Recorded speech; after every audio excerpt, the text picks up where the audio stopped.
Hello and welcome. I hope you're doing all you can to help the most vulnerable people on the planet. In today's exciting episode, look at this jacket. Well, it's bolero, a very small jacket. I did the watermelon, the sequin watermelon on the back ages ago, and I've just finished all the rest of the beading and I absolutely love it. So yeah, this episode is about me sequining this jacket. It's perfect. Perfect, perfect, perfect. Perfect jacket. Not entirely sure sequining is a real word.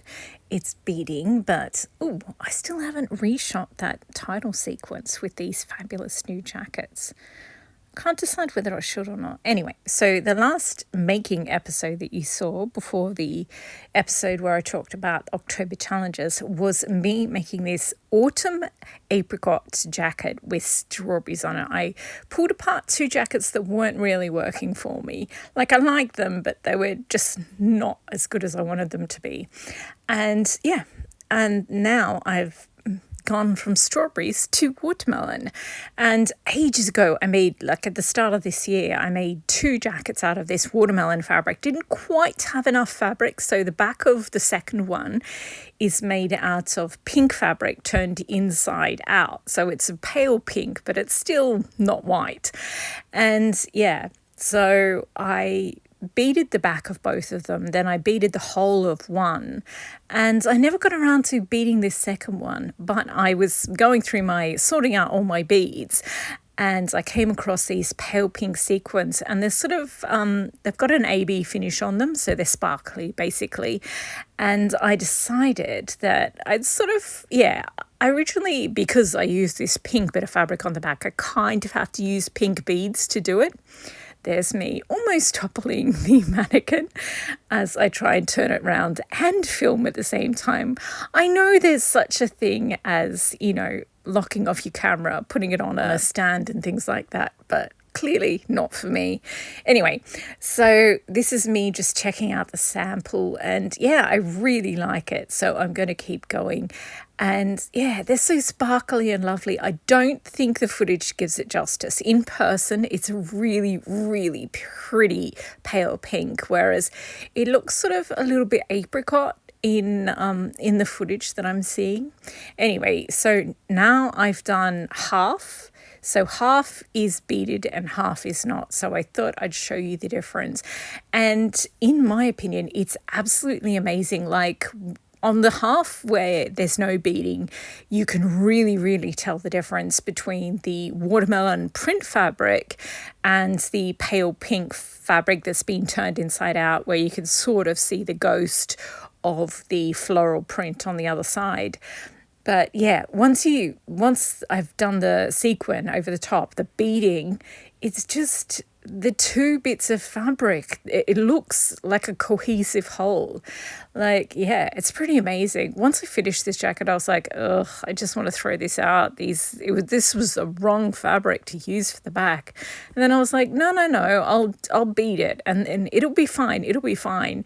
And I was like, when you say something and you're like trying to make yourself believe it. But then look, it looks so good. I guess it's just that I was really worried about it. And I'm really happy with this. And oh my gosh, this slice of watermelon made up of hundreds and hundreds and thousands probably of sequins is just spectacular. So I'm really happy with this. And I'm, just so glad that the two fabrics finally look like it. The jacket just looks like a cohesive whole, finally. Now I'm going to go and do all the work required to do the second half. Oh, and this is me showing you I'm just trying to get you to see how lovely and pink they are, but I don't know, it still looks a little bit apricot in this footage. So basically all I'm doing is putting their cup sequins, which means they're pressed in molds to not be flat. And so I'm putting one face down. And then I'm putting on a clear seed bead. Then I'm putting one face up and I'm anchoring it with another seed bead. So each little stack is 2 sequins and 2 seed beads.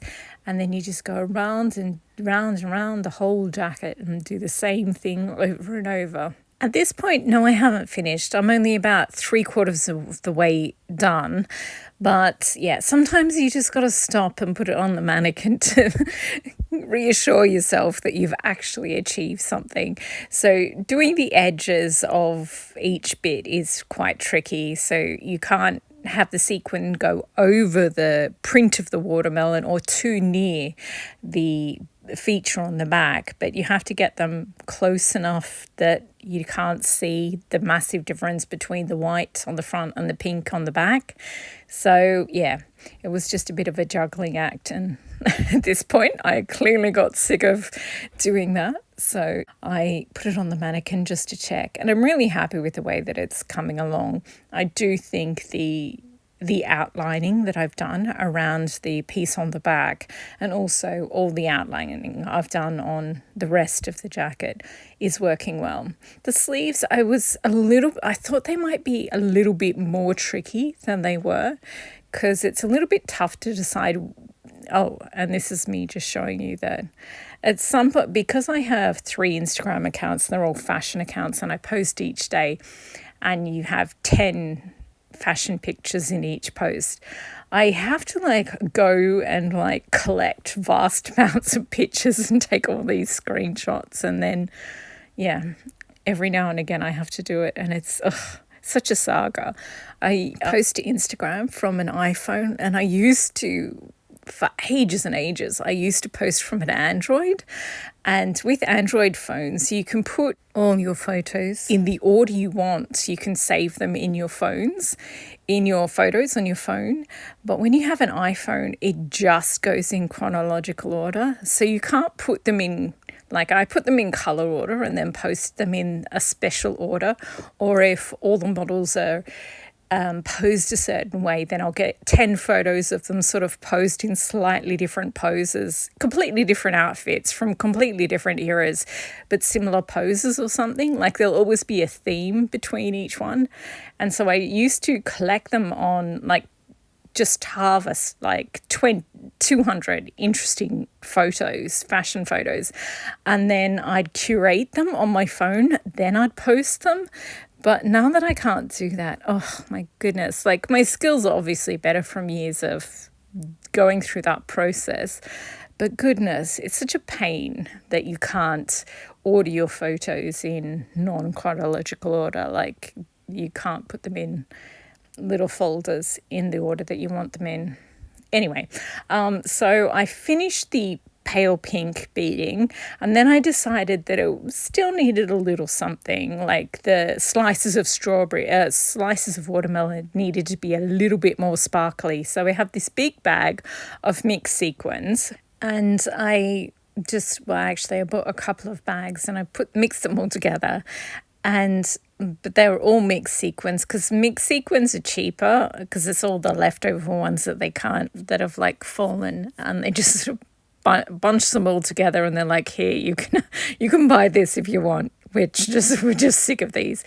And I'm oh, so much fun. But then, you have to, if you want to use them mixed, then that's cool. But if you want to use just one color, which is often what I do, you have to go through and sort them all, which takes forever. But anyway, so here are the piles. And I've just got different jackets that I'm going to use some of them on. I haven't done a beaded trim in a while, but the reason I bought these was because you do a sequin base for a beaded trim, and those ones are going to go on that cherry jacket that I still haven't finished. And the brown and sort of goldeny brown ones, I might use them on a antique gold jacket, or I might use them on this camouflage jacket that I have, and I'm going to do different types of beading on each bit of the camouflage. You know how camouflages typically have 4 colors, 4 different khakis and olives. I'm going to do different styles of beading on each of the 4, throughout the whole jacket. Might look crappy, but it might look really cute. Anyway, so I got out all the magenta, well, not all of them. I didn't quite get enough. I have to go through and find, I think, like 20 more at some point. But basically, I'm putting 10 or 9, 10, 11 little magenta or red sequins over the magenta and red, like the watermelon bit. And then I decide I want some white, pale green and transparent ones to go on the white sections, because the rest of the jacket is really sparkly. I'm not sure it's coming off completely, but yeah, it's really sparkly. So I was like, I think the white section on the watermelon should also be sparkly. So I added, like, some have 4, some have 6 in there. So I went away and I've done I still haven't finished all the magenta and red ones, but yeah, I added some white ones just to see if I liked it, and I really do. It's also adding a little bit of weight, which is important at the bottom front corners. They just needed this, just a little bit more weight, and because I'm using glass seed beads to anchor each sequin, it's more weight than it seems. So yeah, this side has just white, not the red on magenta on red. I do like it, but I think it needs the magenta. So then I decide to go back and add all of them. I mean, I kind of was always going to, but it was interesting to see. Here I'm showing you some magenta ones that don't have the white bit done. I think you can really tell the difference. Or maybe it's just me trying to convince myself that, yes, you do indeed have to finish the rest. And yeah, as I said, I really like it when there's the white sequin but not the red. But I think just to make it all cohesive, it needs to have all the sequins on everything. But it was interesting. It was an interesting exercise. So now I have to stop filming and go and finish all the beading with all the sequins. And here, yes, as you can tell by the crappy lighting, I finished late at night and I couldn't be bothered setting up loads of lights. So you've just got one light, one desk lamp turned towards the side table. And this is me showing you what it looks like at night. So I do think this will be a jacket that I mostly wear during the day, like, out and about during the day. I've got some that just look amazing at night, and they tend to, if you have to go out and can't just wear jeans and a t-shirt, then I wear jeans and a t-shirt, but I wear a really impressive jacket over the top and no one notices what you're wearing. So, I mean, most people don't ever notice what I'm wearing anyway, but sometimes I say that and people don't believe me. But if you're not wearing something that everyone saw on Instagram, like, we live in an era of like social media obsession. So if you're not wearing fast fashion that the latest influencer wore in, their last 5 posts, then people just don't really care what you're wearing. When I was young, actually, I was in New York City, and I think it was just bad timing. I think I was outside walking past one of the TV network studios, and I'm tall and, well, relatively tall, have very long brown hair, and I'm white. So this bunch of little girls, well, teenagers, this is a long time ago, and if you're old, you'll know who I'm talking about, but Alanis Morissette must have been in town promoting an album or something, and I must have been walking past network television, like where they go in during the day and do interviews and then they're aired later on at night. And just this group of girls, they're just screaming at me. And I'm like, I mean, don't get me wrong, Alanis is beautiful in her own way, but I do not look anything like that woman. I do have long brown hair and I don't wear makeup, and and I have white skin. But yeah, I was like, no, I promise I'm not her. And yeah, but again, they weren't looking at what I was wearing. They just thought I was someone famous. But yeah, generally speaking, people don't care what you wear. If you're trying to copy an influencer that they like, then they'll ask you where you got your free, your cheap stuff, because they're looking for the cheapest possible imitation of what their favorite Instagrammer wore or their favorite celebrity wore. But apart from that, people don't really care, I don't think, which is fine with me because I don't dress for other people. I play dress-ups because it's fun to play dress-ups.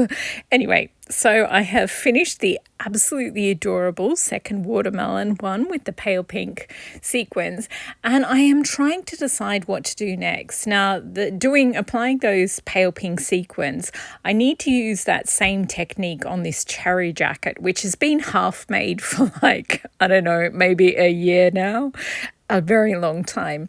And I'm going to do the same thing, but instead of all beige sequins, I'm going to do, I have a lot of beige sequins to use up, but I'm going to do beige sequins on the bottom, and then as one of those smaller ones that I showed you, those mixed sequins, I've got loads of pale green, and so there's just a mix in there, and I'm going to apply it to this. So I could do that one next, but I don't know, it's kind of more of the same.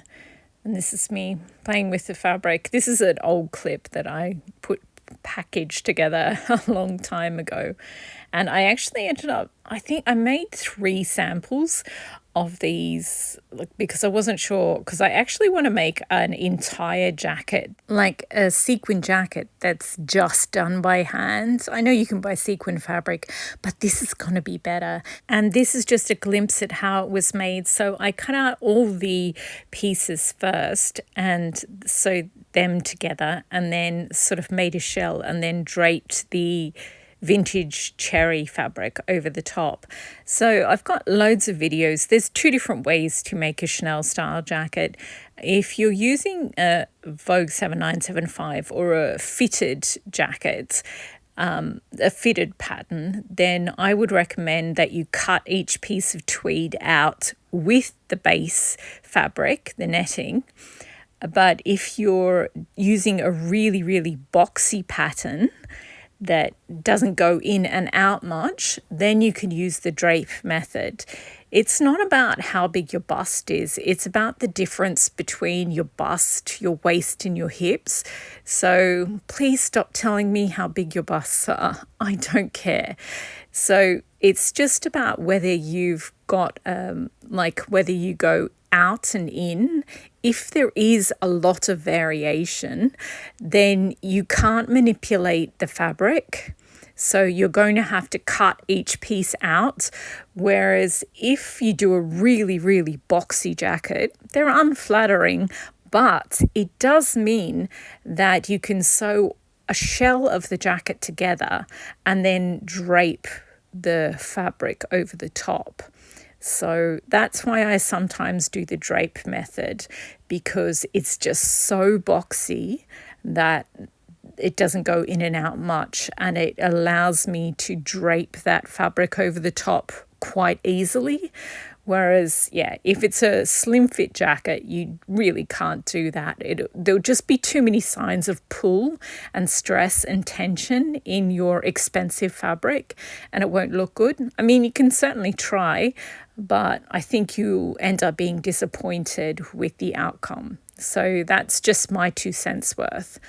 But I mean, by all means, experiment. But it would be so disappointing if the first time you used really, really gorgeous, expensive fabric, it didn't work out. So that's why I always sort of caution against doing the wrong thing. But I mean, do what works for you.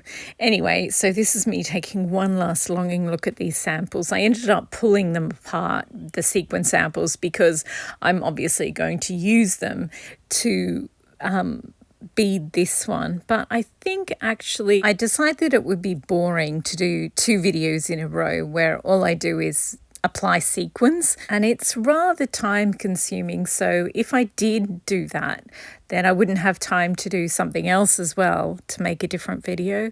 So I'm definitely going to do those ones, and I'm much more confident in how to do the whole thing now, because previously, because the cherry jacket obviously has long sleeves, they're full-length sleeves, so it's just a lot more work. It's the tiny little watermelon jacket was made from half a yard of fabric, whereas a cherry jacket is made from a full yard of fabric. So it's literally twice as much work. So, I wonder if I'll do a watermelon on the back of the cherry jacket, or maybe the usual triangle, probably a triangle. Not sure. Anyway, I decide that as I said, I'm reorganizing all my jackets, all my fabrics, and doing a big spring clean because I live in the southern hemisphere at the moment. So I decide that I came across the kimono style jacket with the Very Hungry Caterpillar print, and I think I'm going to do that one next. I actually bought another yard of Very Hungry Caterpillar print fabric. So instead of doing, I had this one specific design for the Very Hungry Caterpillar, but I think it would work better on a bolero, like a tiny little bolero jacket, rather than a big kimono style jacket. So I'm going to have to come up with a different type of beading design for those big, heavy sleeves of the kimono style jacket. Anyway, this is the pretty little pale pink watermelon jacket, and I'm just so happy with the way that this one turned out. Gosh, I love this so much. It's so tidy and it's so pale pink and it's adorable. It's a while since I've done anything. I think the last pale pink thing I did was maybe the pink and white tweed that I covered in pink and red sequins. That was the last tweed jacket I did, and then the next one I did was the daisy jacket, which started me working on quilting fabrics as jackets because that one turned out so adorably. I actually went back to this store and I bought another yard of this exact fabric. So I'm going to because I do love this kimono style jacket, but it is really big and I've got just the tiniest shoulders. So I kind of have to wear fitted clothes. Otherwise I feel like a child wearing adults' clothing. And then I remembered, I'm going to make 2 boleros out of that. And then I remembered that I actually have worked with pink fabrics. There's the 2 flamingo ones. I haven't beaded either of these ones yet. I think I might use one of them to make a pale pink flower jacket.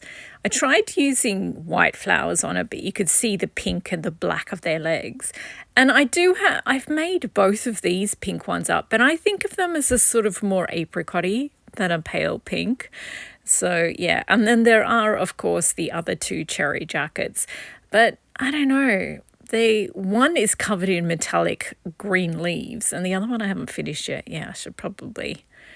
I could always finish something I've half done rather than start a new thing. Anyway, that's it for this video. Thank you very much for watching.